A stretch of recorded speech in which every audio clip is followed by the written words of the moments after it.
فلم جانان پروډوسر اصغر چیما او د دې فلم ډایرکټر یعنی شاهد عثمان صاحب او د دې فلم د سایډ هیرو چې کوم تاسو په سکرین باندې ګورئ وقار جانی د دې ټولو تعلق د کاټلنګ مردان سره دی یعنی زموږ د مردان نوم یې ډېر ښه روښانه کړ.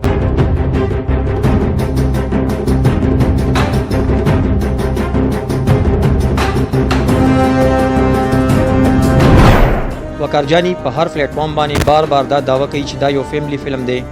او تاسو خامخا راشئ او دا فلم وګورئ. دا یو چینج فلم دی، دا یو کلچرل فلم دی او دا به یقینا تاسو خوښ شي، تاسو مطمئن شئ او تاسو به په پښتو فلمونو اعتماد بحال شي. نو وقار جانی د خپل دا سوچو کی چې دا کم قسم حرکات ما کړی دي نو آیا دا به سو خوښ کړي دا حرکات به سو فیملی سره وکتلی شي. نو که وقار جانی په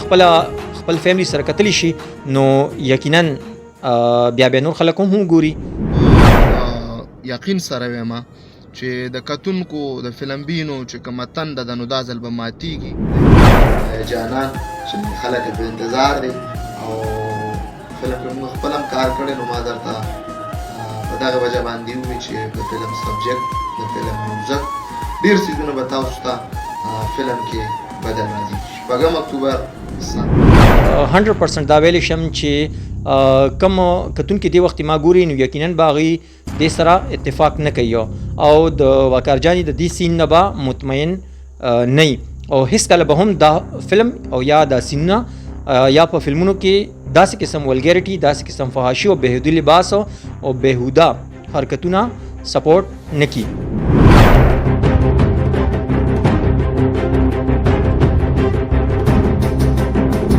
السلام علیکم ګران کتونکو، نوید بهزاد مردان نیوز 1 سره تاسو خدمت کې حاضر شوم. قدرمنو دې ټیم کې تاسو په سکرین باندې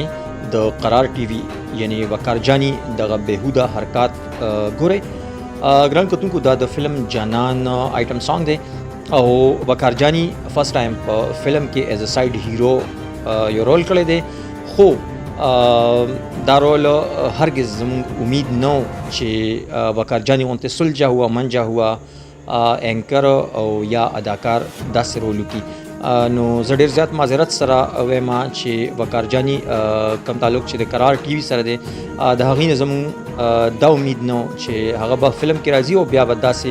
فضول کردار کوي. کم بهوده حرکات چې هغه په دې فلم کې کړي دي کې دا د سره چې کومه هیروین دا د دې نوم نوري دی دا هم پښتانه ده. نو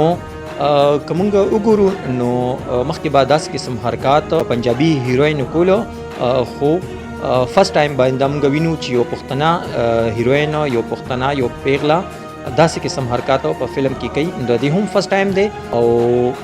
د وقار جانی هم ایز ا فلم ایکټر فرست ټایم دی. دا بل خوا که موږ وګورو نو وقار جانی په هر انټرویو کې په هر پلیټ فارم باندې د دې خبرې دعوه کړې ده چې دا فلم چې کوم دی جانان دا یو فیملی فلم دی، یعنی دا تاسو د خپل ښځې او بچو سره رونو خویندو سره کتی شئ. خو زه دا تپوس کول غواړم چې آیا وقار جانی به خپلې ښځې بچو او رونو خویندو سره دا فلم وګوري؟ هرگز نه. ګران کتونکو د دې فلم جانان پروډوسر یعنی اصغر چیما او د دې فلم ډایرکټر یعنی شاهد عثمان صاحب او د دې فلم د سایډ هیرو چې کوم تاسو په سکرین باندې ګورئ وقار جانی د دې ټولو تعلق د کاټلنګ مردان سره دی، یعنی زموږ د مردان نوم یې ډېر ښه روښانه کړ. ګران کتونکو د نوري کوم چې سایډ هیروین د وقار جانی سره د فلم کې د هیروین رول پلی کوي نو د هغې د وینا تر مخه زما لینزز او زما نیل پالش په هغې باندې 50,000 روپۍ خرچه راغلی ده. بل خو هغه دا هم وایي چې زما دا کپړې چې تاسو کوم دې ټایم کې په سکرین باندې وینئ د بابو کلیکشن دا پروډکټ دی او دا 3 جوړې صرف ما ته ملو شوي دي په 1.5 लाख روپۍ باندې چې مونږ هغې ته کپړې نشو ویلی بلکې هغه زه به داسې ویم چې د نیمې نه سیوا جسم د هغې بربنډ دی. وقار جانی په هر پلیټ فارم باندې بار بار دا دعوه کوي چې دا یو فیملی فلم دی او تاسو خامخا راشئ او دا فلم وګورئ. دا یو چینج فلم دی، دا یو کلچرل فلم دی او دا به یقینا تاسو خوښ شي، تاسو مطمئن شئ او ستاسو به په پښتو فلمونو اعتماد بحال شي. نو وقار جانی د خپل دا سوچو کی چې دا کم قسم حرکات ما کړی دي نو آیا دا به سو خوښ کړي دا حرکات به سو فیملی سره وکتلی شي. نو که وقار جانی په خپل فیملی سره کتلی شي نو یقینا بیا نور خلک هم ګوري. تا انکار ولې نه کوي فرست ټایم ته په یو فلم کې راتلی او هغه هم دومره ولګر سین کې نو یقینا چې زمونږه امیدونو ته ټیس رسیدلی دی او زه 100% دا ویلی شم چې کم کتونکي دې وخت ما ګوري نو یقینا به هغوی دې سره اتفاق نه کوي